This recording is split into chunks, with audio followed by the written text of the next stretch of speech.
Hi folks, welcome to another edition of Cooking with Jan.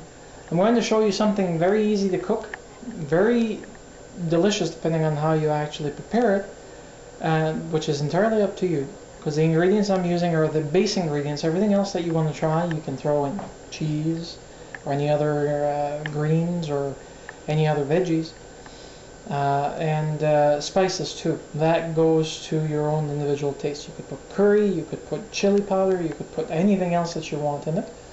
But I use these basic ingredients myself. Now, I'm just going to show you the ingredients. This is going to be, for the lack of a better description, not time-lapse photography, but we're going to be cutting snippets so I can actually handle the camera and show you how it's supposed to be cooked.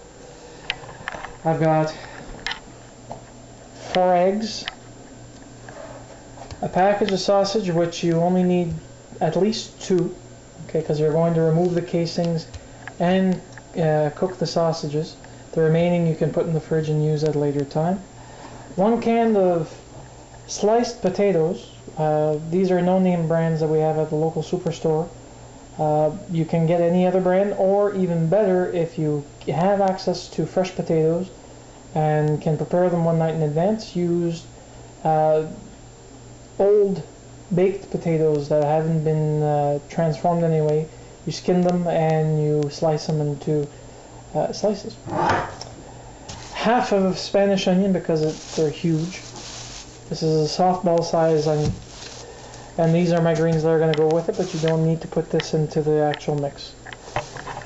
So I'll be back showing you the steps as we go along. The best way of preparing it, so you avoid any issues with the outside skin or the tougher portions of the outside layers, you need to peel it.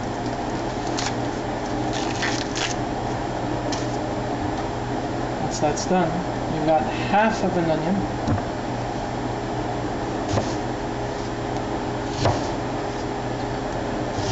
Try to sparse them equally in regards to their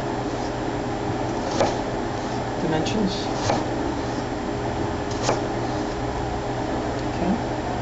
And then it's up to you. You can either slice it differently, or you can slice it in chunks.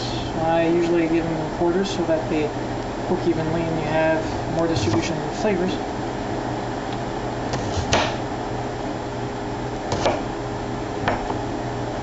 There we go. That's one ingredient done. That you feel like you want to do. Comes the sausage. If you can get the sausage or pork, or whichever given way you want to use it, you can actually just use it as you receive it.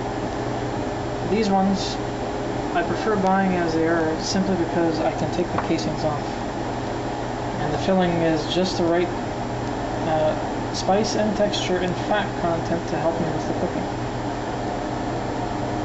So you need to remove the casing preferably, otherwise you get the chewy bits for the casing.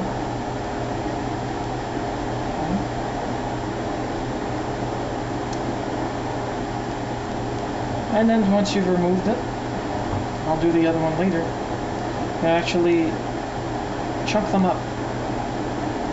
You can tear them off if you want, it's a bit messier. But the smaller the chunks, the faster it will cook, but don't go too small because you'll end up with some meat hash, like this.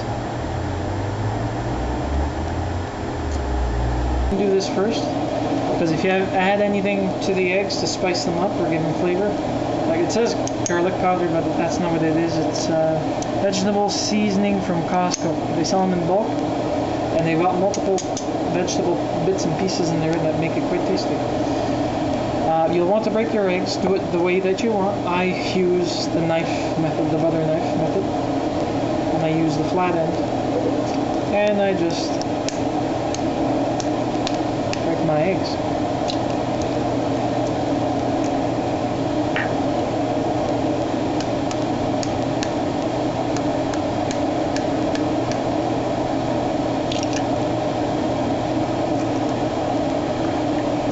Whatever method you want to use, as long as there's no shell. There's nothing worse than actually crunching down on an eggshell when you're eating something with egg in it.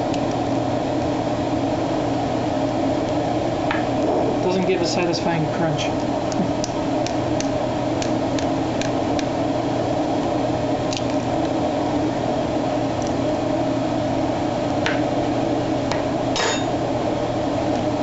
Now I do this liberally compared to doing measurements because I'm used to it, and I'm sorry for that. But I'd say probably a pinch, maybe 2 pinches of your favorite seasoning. You can do it up as strong as you want, really. And I'm used to putting things away as soon as I finish if I can avoid it. And then you just mix it up.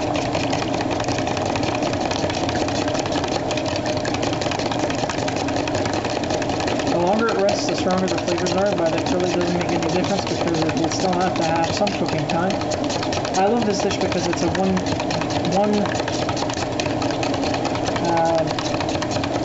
skillet dish.